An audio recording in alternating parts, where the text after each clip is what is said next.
এরা যদি একটা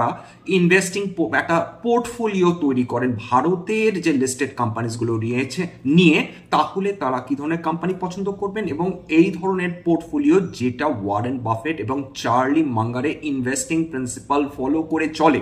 খুব স্বাভাবিকভাবে সেই ধরনের পোর্টফোলিও কিন্তু মানুষকে শান্তিতে ঘুমোতে দেবে, তাদের রাতের ঘুম কেড়ে নেবে না। এরকম অসংখ্য মানুষ রয়েছেন, বাঙালি মানুষ, যারা শেয়ার বাজারে এসে প্রভূত আঘাতপ্রাপ্ত হয়েছেন, না জেনে না বুঝে বিনিয়োগ করেছেন, খারাপ কোম্পানিতে তারা বিনিয়োগ করেছেন, অতি দ্রুত লাভের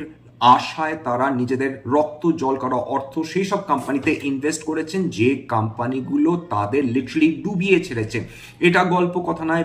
বিগত 20 বছর ধরে আমি এটাই দেখে চলেছি যে মানুষ তাদের প্রধান আকাঙ্ক্ষা হলো কত কম সময়ে তারা ওয়েলথ ক্রিয়েট করতে পারবেন। ওয়ারেন বাফেট এবং